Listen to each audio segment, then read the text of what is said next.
ঠিক করো। জয় গুরু, জয় গুরু। শ্রীমদ্ ভগবদ গীতা দ্বাদশ অধ্যায় ভক্তি যোগ।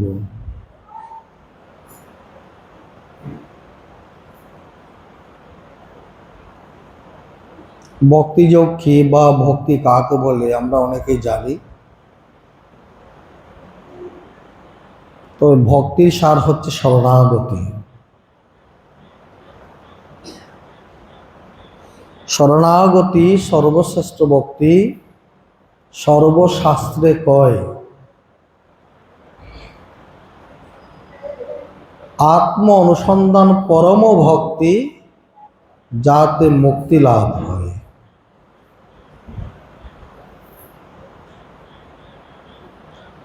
ভক্তির তিনটি স্তর আছে। এটা প্রাথমিক স্তর, এটা মধ্যম স্তর, এটা সর্বশ্রেষ্ঠ স্তর। প্রাথমিক স্তরের ভক্তির নমুনা হলো পূজা, অর্চনা, আরতি, ব্রত, উপাসনা, প্রার্থনা, গীতা পাঠ, তীর্থব্রত। এগুলো সব প্রাথমিক ভক্তি। সকামভাবে হলে সকাম বাসনা পূর্ণ হয়, নিষ্কাম বাসনা হলে চিত্তশুদ্ধি হয়। যদি আমরা ভক্তিটা নিষ্কামভাবে করতে পারি, ভগবানের জন্য ভগবানকে ভক্তি করতে পারি, যেটাকে বলা হয় ভগবানকে ভালোবাসার নাম ভক্তি। আমরা ভগবানকে ভালোবাসি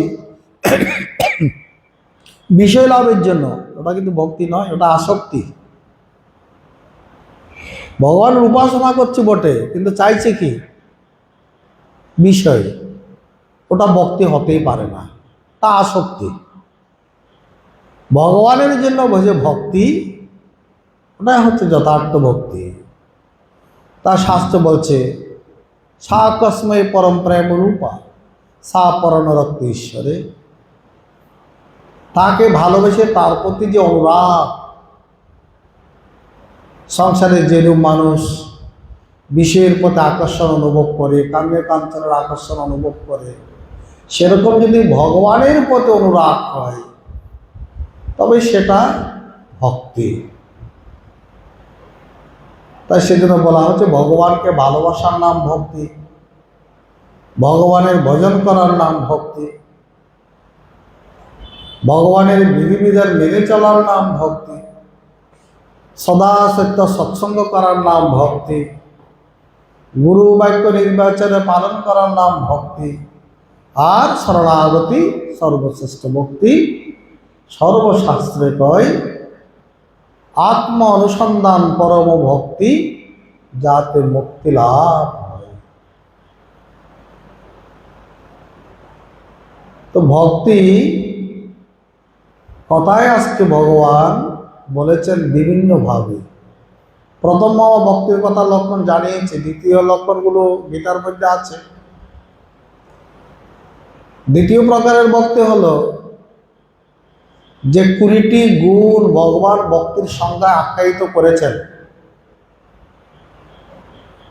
অদ্বেষ্টা সর্বভূতানি মৈত্র করুণ এবচ, এই যে এখান থেকে শুরু হয়েছে 8 নম্বর শ্লোক থেকে, কাউকে দ্বেষ না করা, সকলের সঙ্গে মিত্রতা স্থাপন করা, পরোপকার করা, ক্ষমা করা, অহংকার শূন্য, অভিমান শূন্য, মমত্ব শূন্য, সদা সন্তুষ্ট থাকা, এই যে কথাগুলো, এগুলো হচ্ছে দ্বিতীয় প্রকারের ভক্তি।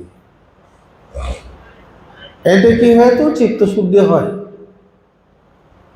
কিন্তু মুক্তি লাভ হবে না, জ্ঞান লাভ হবে না। সে জ্ঞান লাভ এবং মুক্তি লাভের জন্য আচার্য শঙ্কর বলেছেন স্বস্বরূপ অনুসন্ধানং ভক্তিরিক্ত বিধীয়তে, এটা হচ্ছে পরম ভক্তি আর সর্বশ্রেষ্ঠ ভক্তি। আপনারা কোন স্তরের ভক্তিতে আছেন নিজেরা বিচার করেন। কিন্তু এই স্তরগুলো এরকম নয় যে যে আমি ক্লাস 5 পাস করেছি, 6 উঠেছে, 5-এর পর আর পড়তে হবে না তা নয়।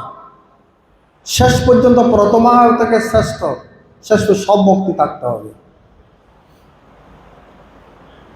আমি ভক্তির পরাকাষ্ঠাতে পৌঁছলেও আমার পূজা অর্চনা উপাসনা সব ঠিক থাকতে হবে। কিন্তু ভগবান বলতেন, অর্জুন প্রশ্ন করেছেন এবং সতত যুক্ত আছে। সতত শব্দটা বড় মারাত্মক শব্দ, গৌর আছে শব্দটার মধ্যে, মানে রহস্য আছে। আমরা তো জানি সতত মানে নিরন্তর, নিত্য, সর্বদা, অনুক্ষণ, এটা আমরা জানি। কিন্তু এই সতত শব্দের অর্থ হলো সতত, যে যেরকম অধিকারী শব্দের অর্থ সে সেটা করবে। অর্থাৎ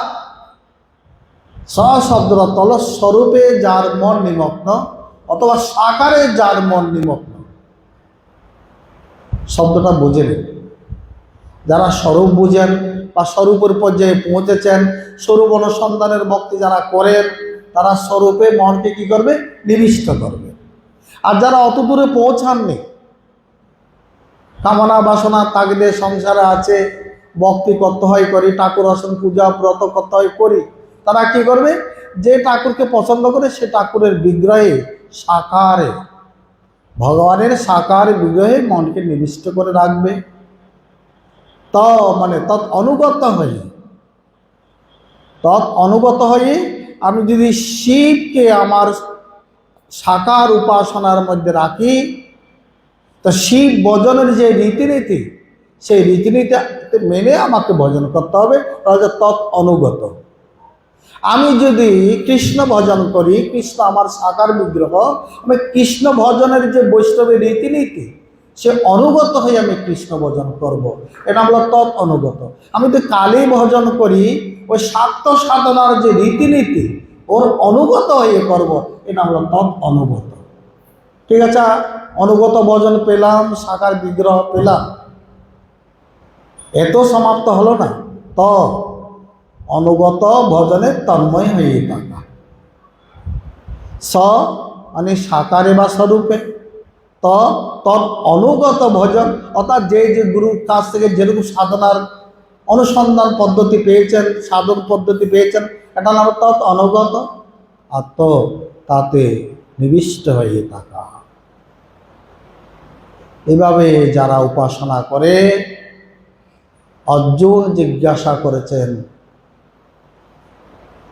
তারা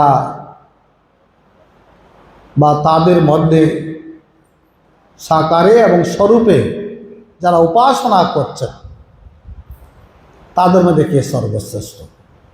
এই জন্য সতত শব্দটা অর্জুন খুব সুন্দরভাবে যোগ করেছেন, এবং সতত যুক্ত আছে। যারা স্বরূপের সন্ধান করছেন, জ্ঞানের উপাসনা করছেন, ভক্তির পরাকাষ্ঠার উপাসনা করছেন, স্বস্বরূপ অনুসন্ধান উপাসনা করছেন, অথবা আপনার মানে আপনার কথা মতো ভগবানের সাকার বিগ্রহকে নিয়ে আমি নিত্য পূজা অর্চনা আরত উপাসনা করি, এদের মধ্যে কে শ্রেষ্ঠ? দেখেন, যেটা শ্রেষ্ঠ উপাসনা, স্বরূপের উপাসনা, জ্ঞানের উপাসনা, এই জন্য অধিকারী প্রয়োজন। অধিকারী ব্যতীত শ্রেষ্ঠের উপাসনা বা শ্রেষ্ঠতমের উপাসনা কেউ করতে পারে না। জ্ঞানের উপাসনা করতে হলে সাধন চতুষ্ঠ সম্পন্ন ব্যক্তি জ্ঞানের উপাসনা করতে পারে। সে অধিকারী না হয়ে সে কখনো জ্ঞানের উপাসনায় যেতে পারে না। আপনি ক্লাস 5-এর একটা ছেলেকে যদি পিএইচডির একটা বই নিয়ে দেন, সেটা মর্ম কি বুঝবে? যে পিএইচডি ছাত্র সে না, সে বইয়ের মর্ম বুঝবে। যে ক্লাস 5 সে কি করে পিএইচডি বইয়ের মর্ম বুঝবে?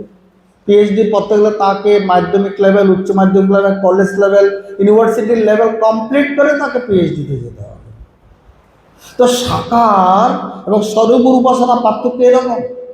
সাকার মানে হচ্ছে স্কুলের উপাসনা, স্বরূপের উপাসনা হচ্ছে ইউনিভার্সিটির টপ মোস্ট লেভেলের উপাসনা। তো টপ মোস্ট লেভেলের উপাসনা শ্রেষ্ঠ হলো, যেহেতু সবাই অধিকারী নয়, ভগবান বলছেন আগে আমার সাকারের উপাসনা করো, তাদের খুশি করার জন্য বলছেন দেখো মায়া বিশ্ব মনোজ এবং নিত্যযুক্ত উপাসকে।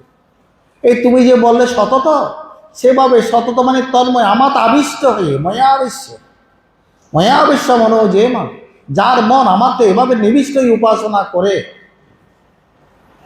অর্থাৎ সেই স্বরূপ উপাসনার সাধনার অধিকারী সাধনা করছে। সাকারের যারা উপাসনা করে তারা স্বরূপ উপাসনার অধিকারী হওয়ার জন্য সাধনা করছে। তো অধিকারিত হওয়ার জন্য সাধনা সবারই দরকার, আগে ওটা করো, ওটাই শ্রেষ্ঠ। আমি অধিকারী না হয়ে যদি আমি বলি আমাকে সন্ন্যাস দিন, গুরু তাকে একটা লাথি দেবে, সন্ন্যাস তো দূরের কথা। বেটা আগে অধিকারী হও, আগে অধিকারী হও। দুজন শিষ্য গেলেন গুরুর কাছে, গুরুদেব সন্ন্যাস দেন, দীক্ষা দেন, জানে সন্ন্যাসে মুক্তি লাভ হয়। বলে যা আগে তীর্থভ্রমণ করে, তীর্থভ্রমণ করা আসার সময় যেটা তোর কাছে নিকৃষ্ট জিনিস মনে হয় সেটা আমার জন্য নেই। দুজন তীর্থভ্রমণ করতে গেলেন, ও সাবধান, গাড়িতে নয় তীর্থভ্রমণ, পকেটে পয়সা থাকতে পারবে না। দ্বাদশ জ্যোতির্লিঙ্গ, 4 ধাম, এগুলো দর্শন করে আসো পায়ে হেঁটে, পকেটে পয়সা থাকতে পারবে না, ভিক্ষা করে জীবন নির্বাহ করবে। কোনো মঠ মন্দিরে আশ্রয় নিতে পারবে না, বৃক্ষতলে বা রাস্তার মধ্যে শয়ন করতে হবে, কড়া নির্দেশ। এরা ভিক্ষার উপযুক্ত কিনা, সন্ন্যাসের উপযুক্ত কিনা গুরুত্ব যাচাই করবে। এবার দুজনে সেইভাবে 4 ধাম, দ্বাদশ জ্যোতির্লিঙ্গ ঘুরে আসতে 6 মাস চলে গেল। 6 মাস এখনো পর্যন্ত অনেক সাধু সন্ন্যাসী আছে যারা পায়ে হেঁটে 6 মাসে 4 ধাম দর্শন করে। আমরা যখন 4 ধাম দর্শন করেছিলাম সেরকম 2-4 জন সাধুর দেখা পেয়েছিলাম, তাদের অলরেডি 3 মাস হয়ে গেছে পায়ে হেঁটে হেঁটে। আমরা তো গাড়ি একটা টাটা সুমো একটা ভাড়া করে হরিদ্বার থেকে চলে গেছি, আর ওরা পায়ে হেঁটে, নগ্ন পায়ে, জুতা পায়ে নয়, পা সিঁড়ে সিঁড়ে যাচ্ছে। ওরাই হচ্ছে যথার্থ তীর্থ করেছেন ওরা। এবার আসার সময় ভাবছেন নিকৃষ্ট জিনিস নিতে বলেছেন, কি নেব? আমাদের তো 4 ধাম হলো, দ্বাদশ জ্যোতির্লিঙ্গ হলো, 6 মাস চলে গেল, গুরুর কাছে যেতে হবে। নিকৃষ্ট জিনিস কে পেলেন? তাদের বিবেচনায় বিষ্ঠা, মল। বিষ্ঠা তুলতে যাবে, গুরুর জন্য নিয়ে যাবে, বিষ্ঠা বলতে খবরদার, আমি নিকৃষ্ট নয়, আমি 2 দিন আগে তোমার কাছে সুপেয় খাদ্য ছিলাম, পোলাও, মিষ্টান্ন, বিরিয়ানি, মিষ্টি, রসগোল্লা, চমচম, জাম, এখন তুমি আমাকে নিকৃষ্ট বলছো? তোমার মতো মানুষের সঙ্গ পেয়ে আমি নিকৃষ্ট হলাম, আবার তুমি আমাকে স্পর্শ করছো, খবরদার। এগুলো বিবেচনার বিষয়। তখন তাদের দুজনের চৈতন্য হলো, এত তীর্থ করেছে তো একটু বিচার হয়ে গেল। বিষ্ঠার কথা শুনে মনের মধ্যে বলে জাগ্রত, বিবেক জাগ্রত, বিচার জাগ্রত, সত্যিই তো আমরাই তো নিকৃষ্ট, আমাদের সংস্পর্শে তো খাদ্যগুলো বিষ্ঠার রূপ রূপান্তরিত হয়েছে। মানুষ যদি খাদ্য গ্রহণ না করে বিষ্ঠা কিভাবে তৈরি হয়? কিছু না নিয়েই দুজনে গুরুধামে চলে আসলেন। অদমত্তকে গুরুর সামনে দাঁড়িয়ে রইলেন, বলে তোমরা 4 ধাম দ্বাদশ জ্যোতির্লিঙ্গ দর্শন হয়েছে, খুশি হলাম, এবার আমার জন্য যেটা আনার কথা সেটা আনো। কে এনেছো দাও। কিছুই পেলে না আমার জন্য, এমন কিছু পেলে না। তাদের মনের অবস্থা গুরুদেব বুঝতে পেরেছেন। অহংকার শূন্য মন, অভিমান শূন্য মন, তাদের এই শরীরের মন, বুদ্ধি, চিত্ত, কামনা, বাসনা ভক্তির তাপে গলিয়ে বিনম্র হয়ে গেছে। ভক্তি তাপ স্বরূপ, শক্তি স্বরূপ। ভক্ত ওই নাকানি চুকানি এরকম নরম সরম নয়, মনের অহংকার বিসর্জন, অভিমান বিসর্জন, মমত্ব বিসর্জন, বিনম্রতার পরাকাষ্ঠা। গুরুদেব বুঝতে পারলেন এরাকার মধ্যে মনের বাসনা শূন্য হয়েছে, কামনা শূন্য হয়েছে, অহংকার শূন্য হয়েছে, অভিমান শূন্য হয়েছে। এরা দীক্ষার অধিকারী, সন্ন্যাসের অধিকারী। ওইটাই হচ্ছে ভক্তি। ওই কামনা শূন্য, বাসনা শূন্য মন না হলে কে কোনোদিন স্বরূপের অনুসন্ধান যে ভক্তি সেটা কোনোদিন করতে পারে না। তাই ভগবান বলছে আগে আমাতে মন নিবিষ্ট করে কামনা বাসনা শূন্য করো। আহার বিহারের লোলুপতা ছেড়ে দাও, টাকা পয়সা ধমকানি চমকানি মটকানি এগুলো ছেড়ে দাও।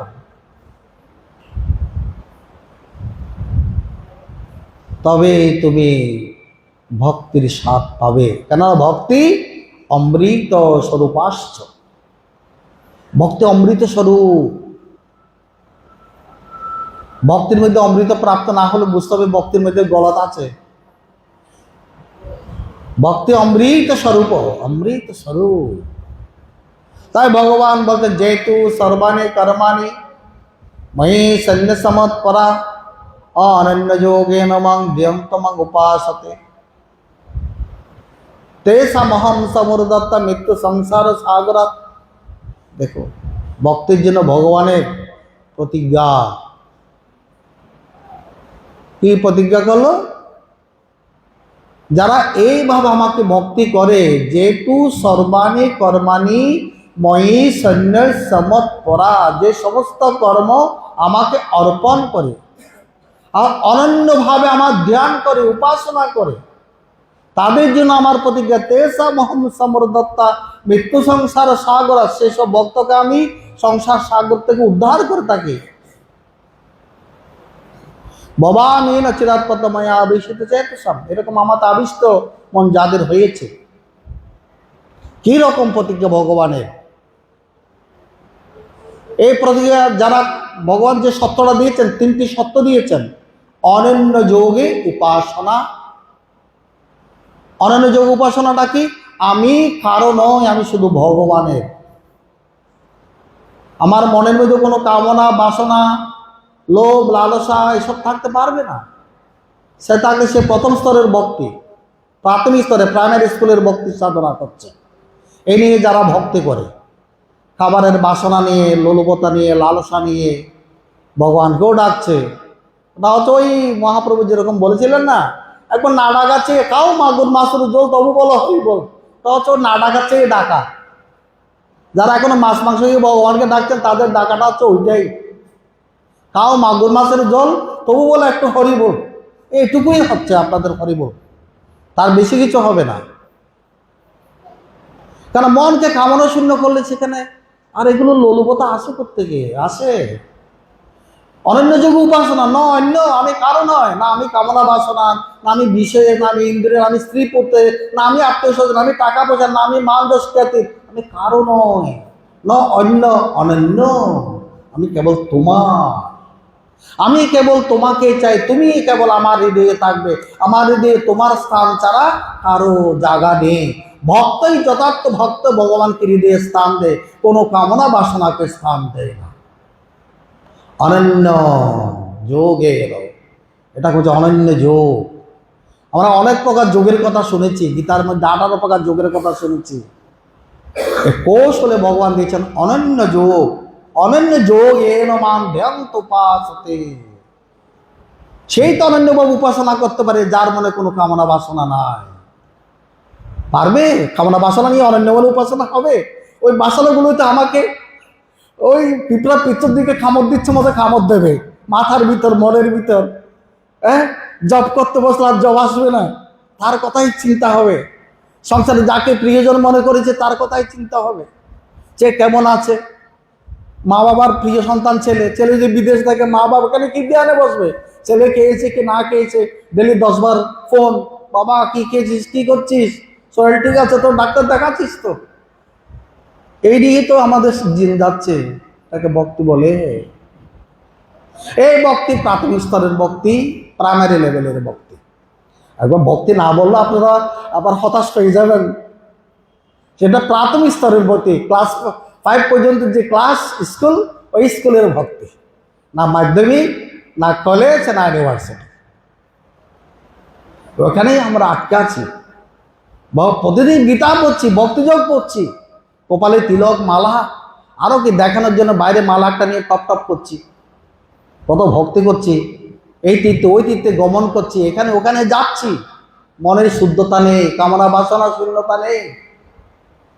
কাকে হিংসা থেকে বিরত থাকা, পরনিন্দা থেকে বিরত থাকা, পরদোষ চর্চা থেকে বিরত থাকা, হ্যাঁ, গ্লানি থেকে বিরত থাকা, এগুলো নেই।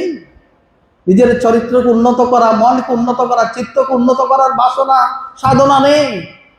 মাছ মাংস দিব্যে খেয়ে চলেছি, আবার ভক্তিও করছি। রাম রাম। জীবন তো আসন্ন সন্ধ্যা, জীবন এখন সন্ধ্যার প্রাক মুহূর্ত পৌঁছে গেছে, মানে শ্মশানে পৌঁছে গেছে। এখন কি চেতনা আমাদের হবে না? ভগবানের প্রতি কি এখনো আমাদের অনুরাগ আসবে না, টান আসবে না? অনন্য ভাব কি ভগবানকে উপাসনা না করে এই জীবন এমনি করেই চলে যাবে শ্মশানে? এইটুকু চিন্তা কি আমাদের বিচারে ভাবনায় আসা উচিত নয়? কি করছি? ভগবান বলেছেন অনন্য মনে একটু উপাসনা করো। একটু উপাসনা করি দেখি না, ক্ষতিতে কিছু নেই, বরং প্রতিশ্রুতি দিয়েছেন আমাকে পার করে দেবেন। তেসামহম সমুদ্রত্তা মৃত্যু সংসার সাগরা। এটা আমাদের সনাতন ধর্মের ভগবানই পারে, কেউ পারে না এই কথা বলতে। আমরা এমনই ভাগ্যবান ভাগ্যবতী যে সনাতন ধর্মের করে জন্মগ্রহণ করছি, সেটা আমাদের মাথায় নেই। আমরা আমাদের কামনা বাসনাকে পূরণ করার জন্য কতগুলো নিরহ পশুকে কাটি। ওই কয়দিন পর শ্রাবণ মাসের পূজা হবে, বড় বড় ছাগল কাটবে। নিজের কামনাকে কাটছে না, রিপুকে কাটছে না, ছাকরূপী কাম ক্রোধরূপী মহিষ এদেরকে কাটছে না, কতগুলো নিরহ পশুকে কেটে ওরা ধর্মচর্চা করছে। এরা এক প্রকারের ছাগল। আমি বলি এরা ছাগলদের, এরা অসুর। আজকাল ইউটিউবের যুগ, ইন্টারনেটের যুগ, গুগল চার্জ করে দেখো না বলি সম্পর্কে মহাত্মারা কি বলেন। নিন্দনীয় একটি জঘন্য অপরাধ,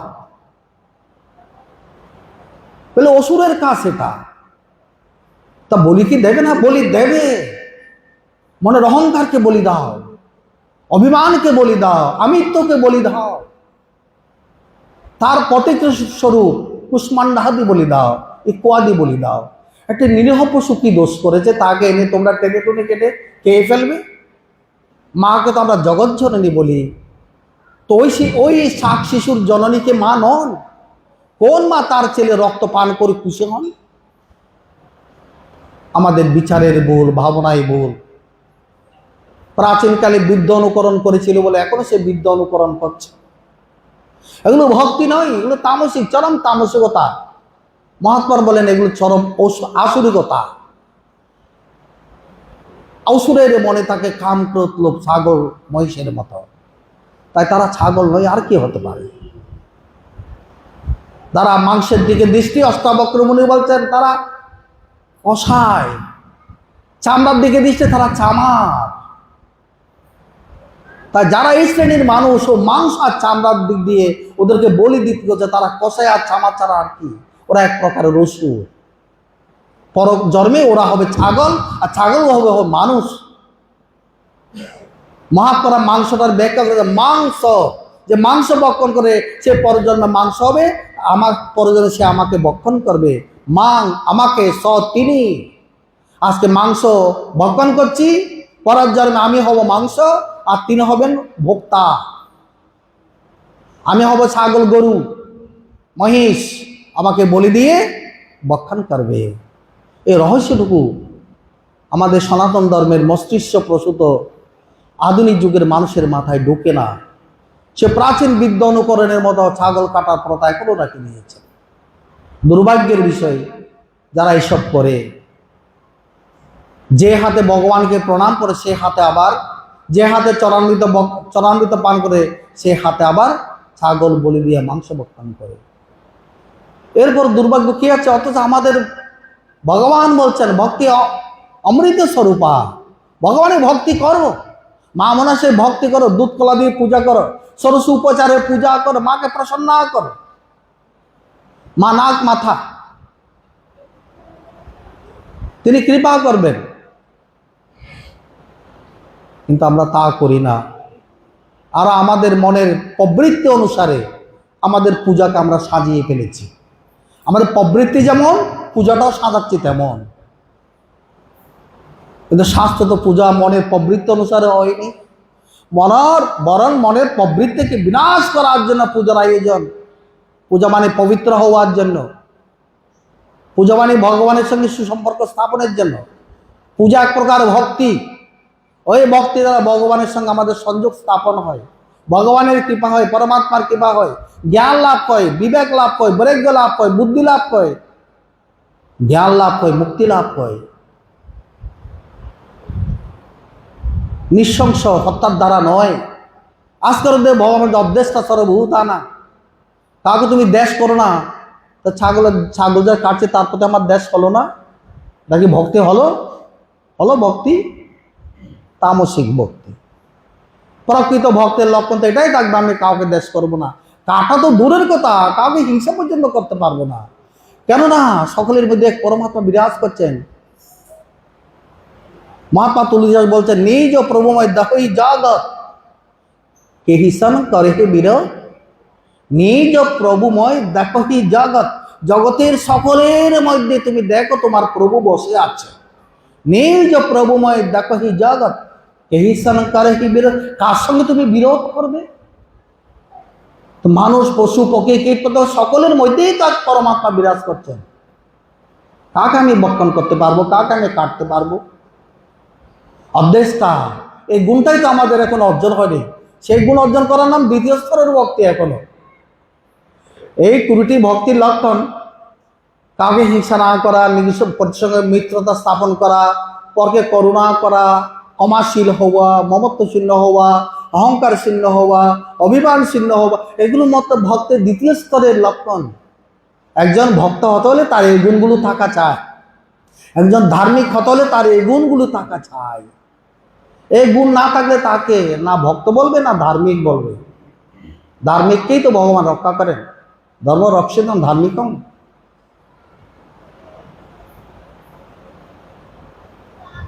বড় আফসোসের বিষয়, সকলে গীতা পাঠও করে, কিন্তু গীতার বাণীগুলি কেউ ধারণ করে না। ভগবান যে অনন্য যোগ উপাসনা করলে এমনি মুক্ত হয়ে যাব, এই জন্য তো 1 পয়সাও খরচ পায় না। একটা অভ্যাস, ভগবানের সাকারে হোক স্বরূপে হোক মনটাকে তন্ময় করে একটা অভ্যাস করা। ভগবান তোমাকেই চায়, কাউকে চায় না। একটা অভ্যাস, ধীরে ধীরে অভ্যাস যখন গভীর হবে, দীর্ঘায়িত হবে, তখনই সেই ভক্তির যে রস, অমৃত। গীতায় কিন্তু ভগবান সে কথাটা বলেছেন, যেহেতু ধর্মামৃতম ইদম, ধর্মামৃত। তুমি প্রকৃত ধর্মের অমৃত স্বরূপ আনন্দ তখনই তুমি পাবে। তুমি যদি এই দ্বাদশ অধ্যায়ের গীতার মতো জীবন তুমি যদি গঠন করতে পারো। ভক্তের লক্ষণ, ধার্মিকের লক্ষণ যেগুলো হওয়া উচিত, সেগুলো যদি আমরা অর্জন করতে পারি। অধ্যেষ্টা সর্বভূতানা, কাউকে তুমি দেশ করতে পারো না। গঙ্গার পারে মহাত্মা তপস্যা করছেন, প্রসিদ্ধ মহাত্মা। রাত্রিবেলা এক মাতাল গিয়ে সেই মহাত্মাকে উত্তম মধ্যম দিলেন, প্রহার করলেন। আঘাতপ্রাপ্ত হলেন, তিনি হু হু করে যন্ত্রণায় কাতরাচ্ছেন। ভোরবেলায় অন্যান্য মহাত্মারা গিয়ে দেখলেন এই মহাত্মা কাতরাচ্ছে, দেখছে শরীরে আঘাতের দাগ। সবাই সঙ্গে সঙ্গে হসপিটালে নিয়ে গেলেন। তিনি বিমর্ষ হয়েছিলেন, একেবারে অজ্ঞানের মতো হয়ে পড়েছিলেন। ওই সকলের সেবা শুশ্রূষা ওষুধের দ্বারা একটি তিনি জ্ঞান ফিরে পেলেন। তখন ডাক্তার ওনাকে দুধ পান করাচ্ছেন। তো ডাক্তারবাবু বলছেন, মহাত্মাজি, যে আপনাকে মেরেছে তাকে আপনি দেখেছেন? আপনাকে কে মেরেছে তার নাম কি বলতে পারেন? মহাত্মা কি বললেন শুনবেন? যে মেরেছে, যে দুধ খাওয়াচ্ছে সেই মেরেছে। হায়রে কপাল, যে দুধ পান করাচ্ছে সেই মেরেছে। উনি কোনো সংজ্ঞার দৃষ্টিতে বলেনি, ডাক্তার মেরেছে কথা বলেননি। সব কিছু ভগবানের লীলা চলছে জগতে। তাই ভগবান যে মেরেছে সে তো একজন শত্রু হওয়া উচিত। তাকে শত্রু বলছেন না, ডাকাত বলছেন না, মাতাল বলছেন না। তার ভিতরে তো পরমাত্মা লীলা করছেন।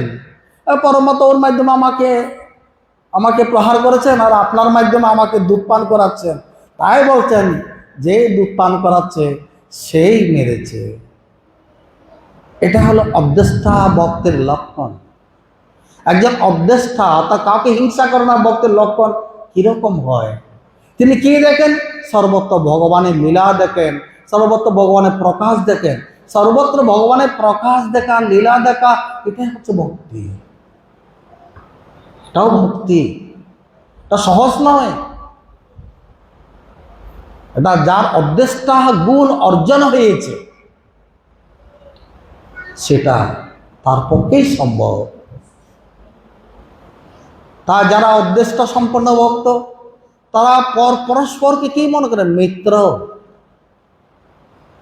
বন্ধু বলছেন না ভগবান। অবদেষ্টা সর্বভূতানাং মৈত্র করুণ এবচ। মৈত্র মানে মিত্র। বন্ধু আর মিত্র মধ্যে তফাৎ আছে। বন্ধু কিরকম হয়? সমানে সমানে। তুমি আজকে হোটেলে খাওয়াতে পারলে কালকে তোমাকে হোটেলে খাওয়াতে হবে, তাহলে তোমার সঙ্গে বন্ধুত্ব আরই হয়ে যাবে।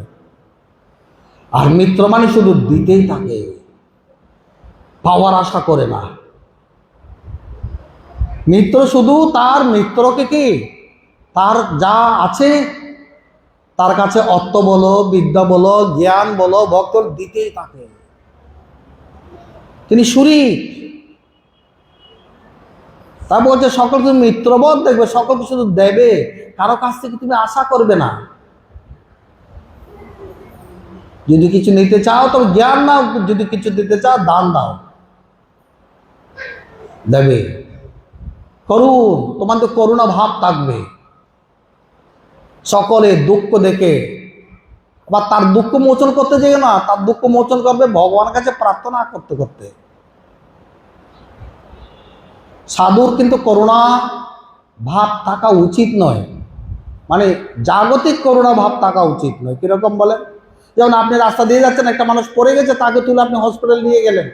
বা একটা মানুষ দারিদ্রতায় কষ্টে একেবারে তার দিন আনতে পান্তা পুরায়, খাবার জোটে না, কষ্ট হয়, তার জন্য তুমি তোমার ঘরে চাল ডাল দেবে, তুমি দিবে।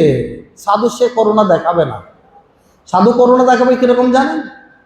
ভগবান কাছে প্রার্থনা করবে আচার্য শঙ্করের মতো, এ ভগবান, এ মা এমন কি দুঃখী ছিলেন গত জন্মে, এই জন্মে সে এত দারিদ্র হয়ে জন্ম গ্রহণ করেছে যে আমাকে কিছুই দিতে পারছে না, তাকে তুমি কৃপা করো।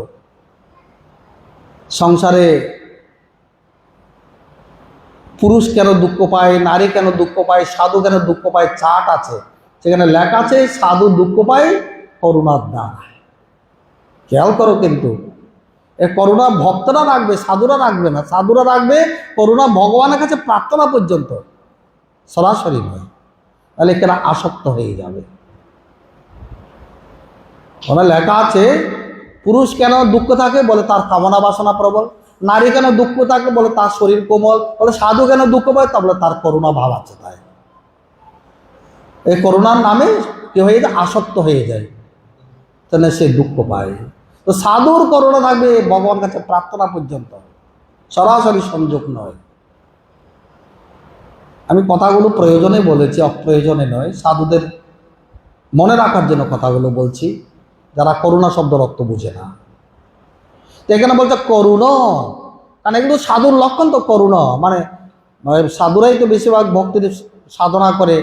মৈত্র করুণ এ বছর, দুঃখ দেখবে, প্রার্থনা করা আচার্য শঙ্করের মতো, তার করুণাভাব যেন কেটে যায়।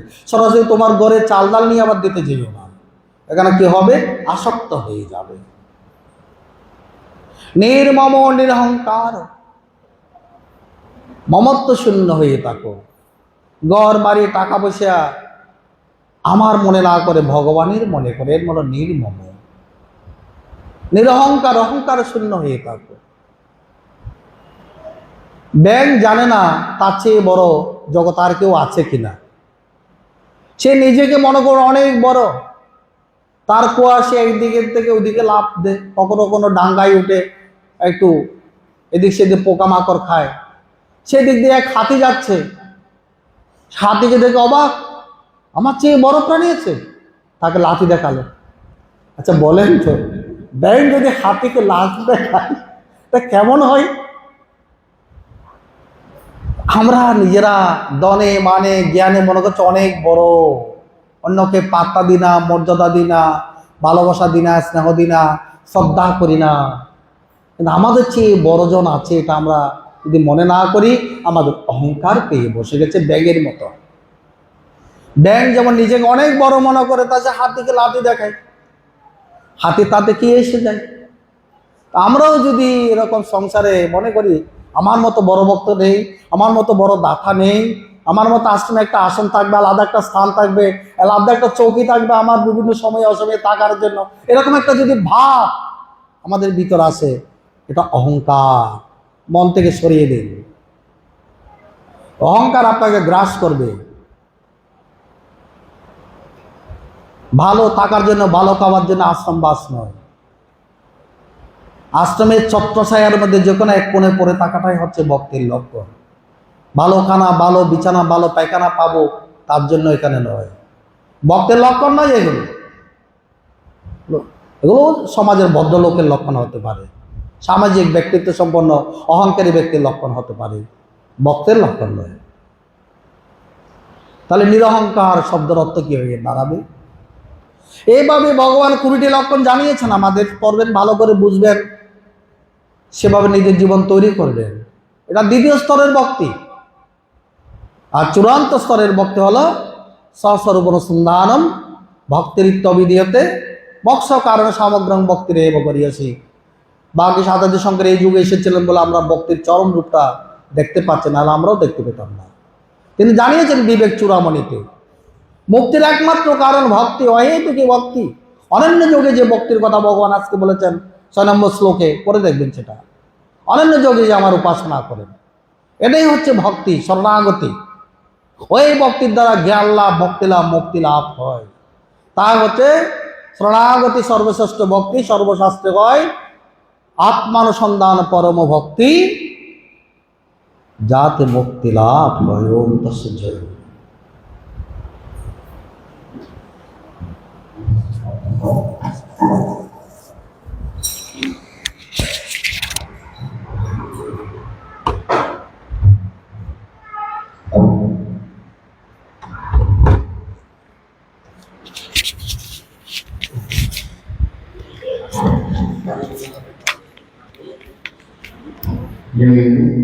দীনবন্ধুর সহিত 3 মিনিট বিশ্রাম।